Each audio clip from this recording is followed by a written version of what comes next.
अस्सलामुअलैकुम। Horror stories के एक न्यू एपिसोड के साथ मैं हूं Mazhar Malik. Thank you so much and love you so much आप सबके प्यार भरे फीडबैक का। आज की कहानी जो मैं आपको सुनाने जा रहा हूं ये मुझे भेजी है सैफुर रहमान ने कराची से, और वो कहते हैं ये कहानी है हमारे ताया मजीद की। हमने ये कहानी अपने वालिद साहब से सुनी है। ताया मजीद बहुत ही नेक इंसान थे। अब वो अल्लाह को प्यारे हो चुके हैं, लेकिन जब तक जिंदा थे लोगों के काम आते थे, इंतहाई मोहब्बत से पेश आते थे, मिलनसार थे और बहुत ज़्यादा नमाजी परहेजी थे। हर वक्त उनके हाथ में तस्बीह होती, बड़ी सी उनकी एक दाढ़ी थी और उनका चेहरा बहुत नूरानी था। लोग उनके पास अपने मसले मसाइल के लिए आते और वो फी सबीलिल्लाह सबके मसले मसाइल हल करते। ये वाकया है उनकी जवानी का। खुदा ने उनको बहुत ज्यादा इज्जत, दौलत, खाने पीने को इतना कुछ था कि कभी किसी के आगे हाथ नहीं फैलाया। बहुत अमीर कबीर नहीं थे, लेकिन इतना थे कि लोगों में बांटते थे। ये उन दिनों की बात है जब वो गांव में रहते थे और उनका गांव था, ये रियल उन्होंने बताया है, शहदाद कोट से तकरीबन कोई 40 मिनट के फासले पे।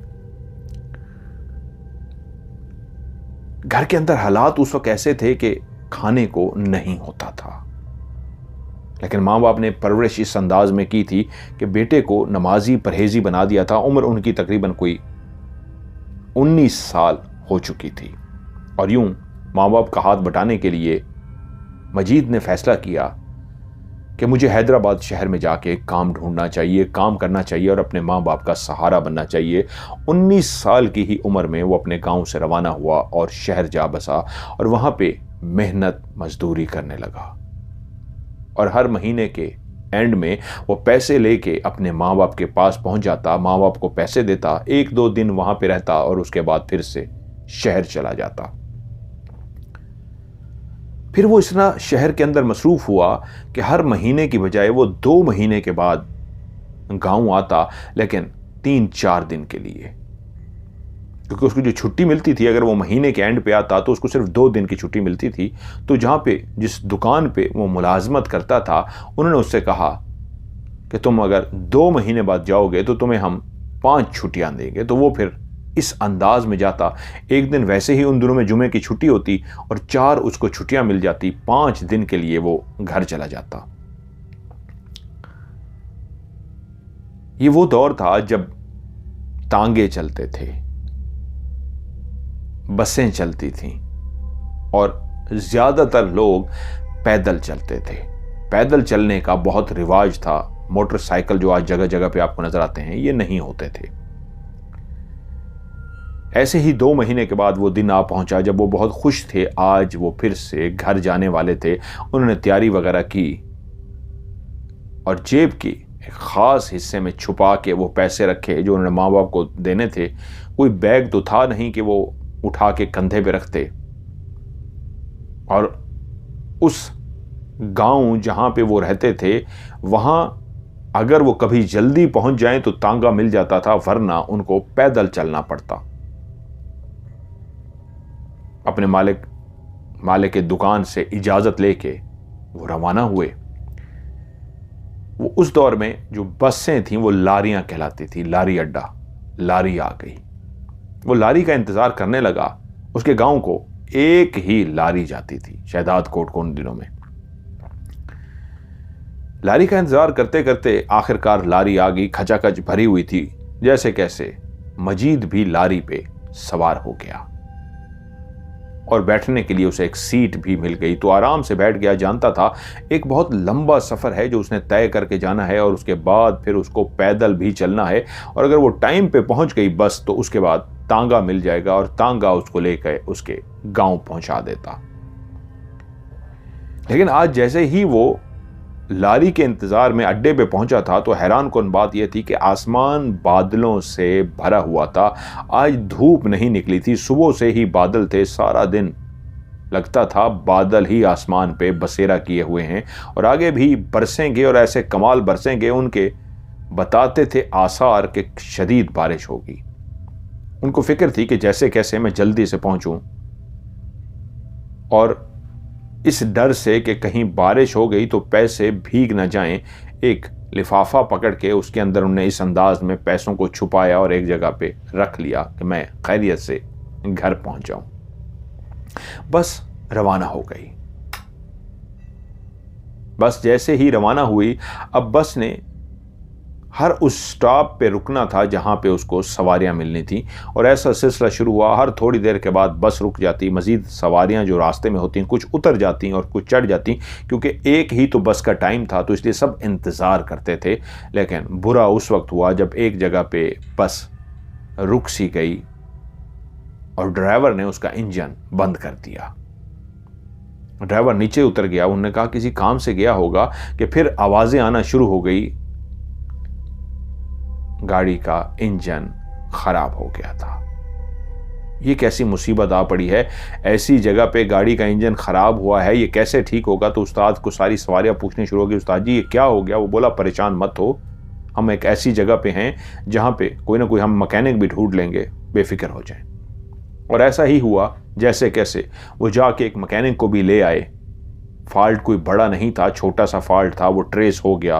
और यूं वो लारी 3 घंटे लेट हो गई, क्योंकि एक मैकेनिक को ढूंढने के लिए दूर जाना और उसके बाद उसको लेके आना और उसका फॉल्ट ट्रेस करना काफ़ी टाइम लग गया। अब सवारियां सारी परेशान थी कि हमें लेट हो रही है, लेकिन सबसे ज़्यादा मजीद परेशान था, क्योंकि उसको पता था कि 3 घंटे में अगर लेट हो चुका हूं और बस लेट पहुंची तो मेरे गांव को जाने वाला शहदाद कोट से जो आखिरी तांगा होगा मुझे वो भी नहीं मिल सकेगा और रात हो जाएगी। उसको डर ये था मेरी जेब में पैसे हैं, और उन दिनों में चोरियां, डकैतियां, इस तरह की वारदातें बहुत ज्यादा हो रही थीं। अल्लाह अल्लाह करके बस फिर से रवाना हो गई, और फिर से सवारियां उठाती, सवारियां उतारती, उतारती। उसको अंदाज़ा हो गया कि जिस स्पीड से बस चल रही है ये तो रात का तकरीबन कोई 10-11 बज जाएगा। और वो शाम को पहुंचता था तो शाम को तांगा भी मिल जाता था। 3 घंटे पहले ही बस खराब हो गई। उसके बाद मजीद बस ने इतना लेट कर दिया कि वो वाकई जब शहदाद कोट पहुंचा तो उस वक्त रात के 10:30 बज रहे थे।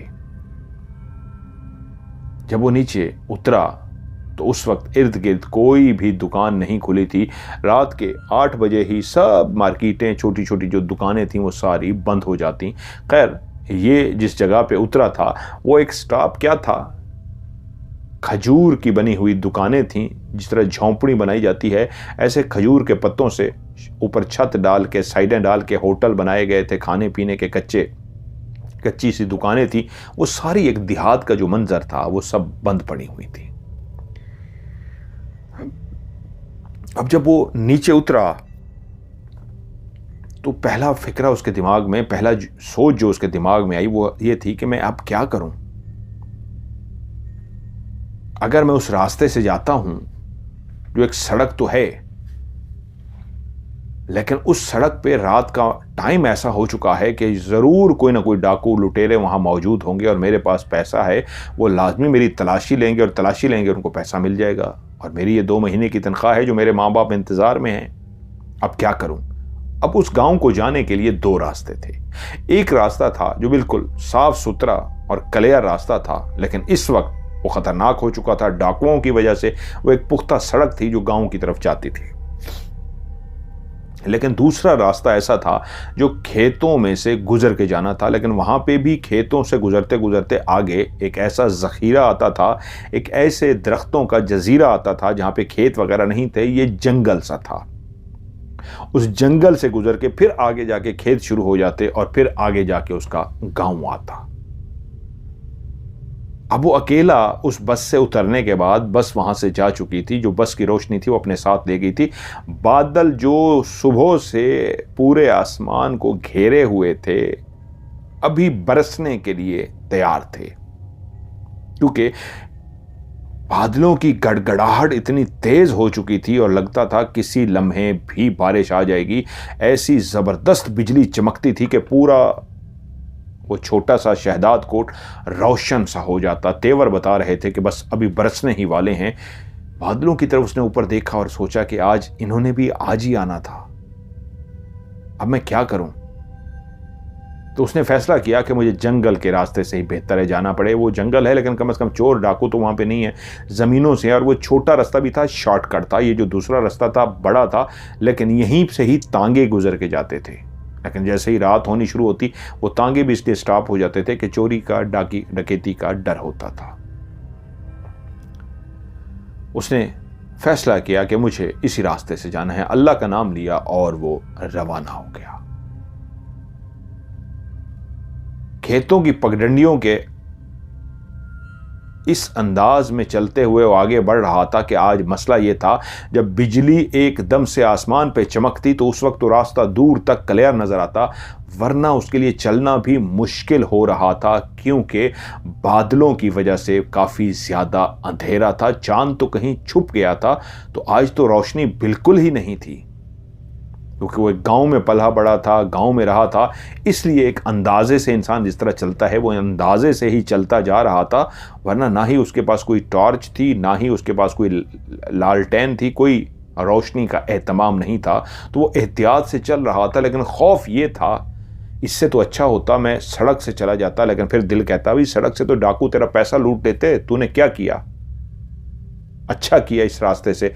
लेकिन कहीं सांप ना रास्ते में पड़ा हो, मुझे तो नजर भी नहीं आ रहा नीचे कि मैं रास्ते को देख सकूं। कहीं सांप के ऊपर पांव ना रख दूं, कहीं बिच्छू के ऊपर पांव ना रख दूं, कहीं किसी और जहरीले जानवर के ऊपर मेरा पांव ना आ जाए। मैं कहां फंस गया हूं, वापस भी नहीं जा सकता, कहां रात गुजारूं।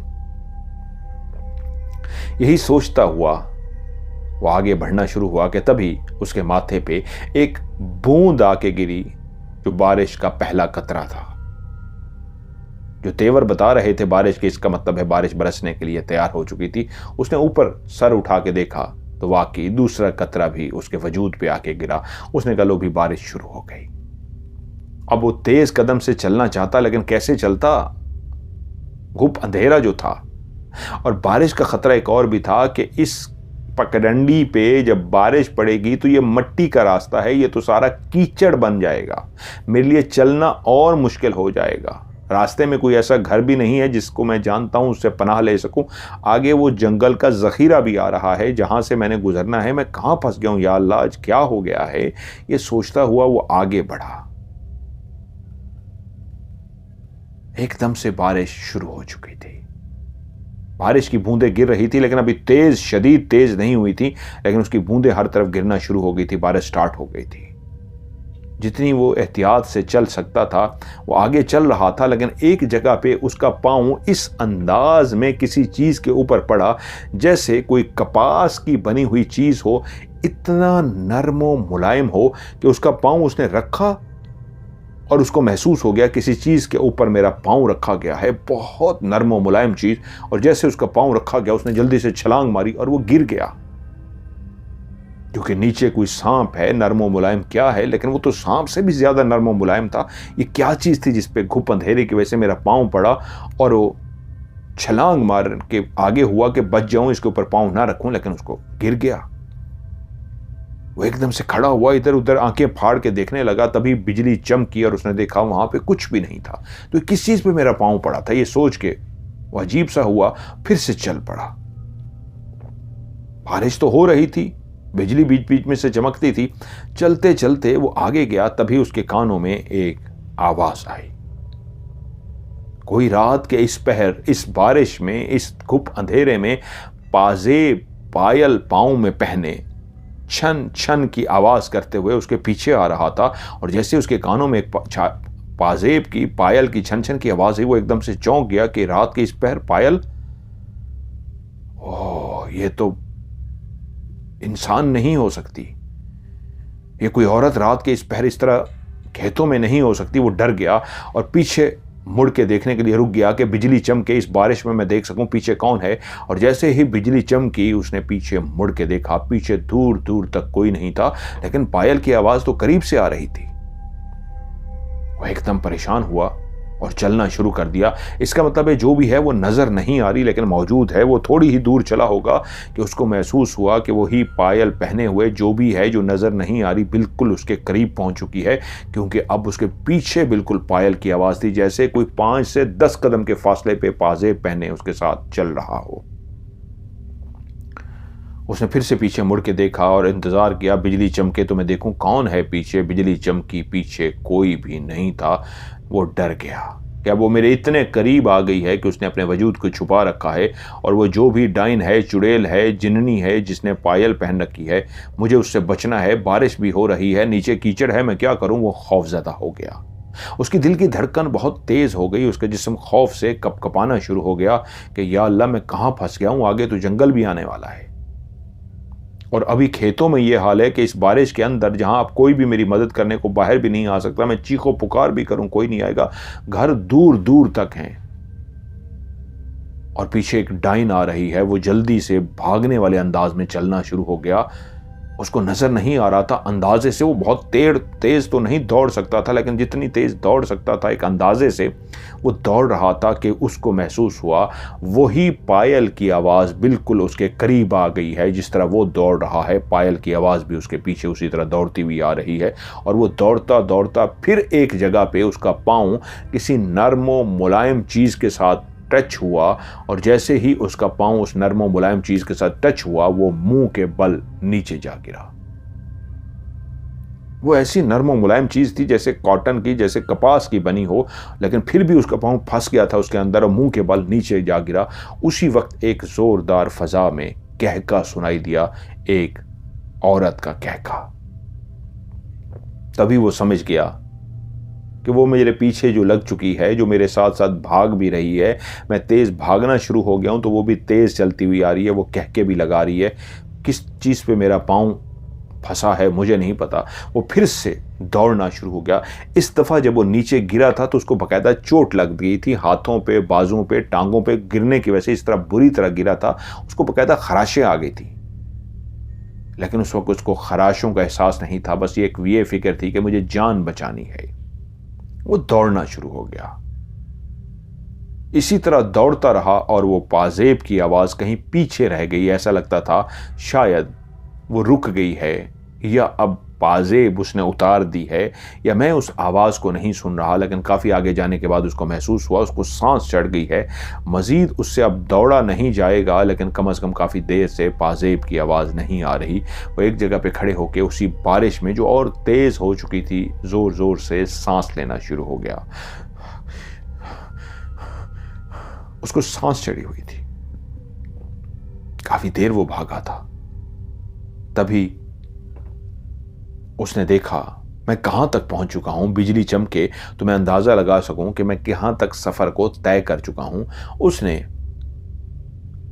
इधर उधर देखा तो उसको अंदाजा हुआ कि अगर इस सफर को 4 हिस्सों में तकसीम किया जाए तो उसने तकरीबन 1/4 हिस्सा मुकम्मल किया। अभी 3 हिस्से रहते हैं। और उस जगह पे जब बिजली चमकी और उसने इर्द गिर्द देखा तो उसको अंदाजा हो गया कि अभी तो इतनी दूर बाद वो जंगल आएगा, दरख्तों का बना हुआ जजीरा आएगा, उसके बाद जमीनें आएंगी, फिर मैं पहुंचूंगा। उसने अब चलना शुरू कर दिया। एहतियात के साथ चलता हुआ वो आगे बढ़ता रहा। मजीद कोई 15 मिनट, 10 मिनट, 20 मिनट वो चला कि उसको लगा अब काफी फासला तय हो गया है। अब वो जंगल मेरे सामने अभी आया के आया। एक जंगल का खौफ और दिल में था कि जंगल आने वाला है। चलते चलते चलते वो हैरान हुआ, अभी तक जंगल क्यों नहीं आ रहा, अभी तक जंगल क्यों नहीं आ रहा, अभी तक जंगल क्यों नहीं आ रहा। वो हैरान हुआ और उसी जगह पे रुक गया कि मैं गलत रास्ता तो नहीं भटक गया। अब बिजली चमके आसमान से उसी तेज बारिश के अंदर तो मैं देख सकूं मैं कहां खड़ा हूं। और जैसे ही बिजली चमकी तो वो ये देखकर हैरान रह गया कि वो उसी जगह पे खड़ा था जहां कुछ देर पहले, 15-20 मिनट पहले उसने अंदाज़ा लगाया था कि ये कौन सी जगह है और मेरा कितना सफ़र अभी रहता है। उसके बाद वो चलना शुरू हुआ था और ये देख के हैरान रह गया वो अभी वहीं पे ही पहुंचा है, वहीं पे ही खड़ा है। ये नामुमकिन था। वो एकदम से घबरा गया कि ये क्या हुआ है मेरे साथ, मैं तो इतना आगे चल के आ गया हूं, ये कैसे मुमकिन है कि मैं वहीं खड़ा हुआ हूं जहां मैंने पहले अपने आप को देखा था।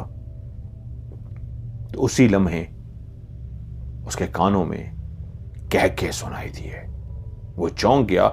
घुप अंधेरा था, तेज बारिश हो रही थी, बारिश की बूंदें बहुत जोर जोर से जमीन पे गिर रही थी। हर तरफ बारिश का एक शोर था, ऊपर से बादल गड़गड़ा रहे थे कि वो कानों में आते हुए कहके, जो इर्द गिर्द कोई कहके लगा रहा था उस घुप अंधेरे के अंदर, वो उन कहकियों को सुन रहा था और डरा हुआ था कि ये किस तरह की आवाज़ें हैं, मैं क्या करूं। भाग तो वो सकता नहीं था, ऑलरेडी भाग भाग के थक गया था कि उसी वक्त बिजली जोर से चमकी और तब उसने देखा उसके इर्द गिर्द कई जिन्नात मौजूद हैं जो गोल दायरा बना के उसको खड़े देख रहे हैं और हंस रहे हैं।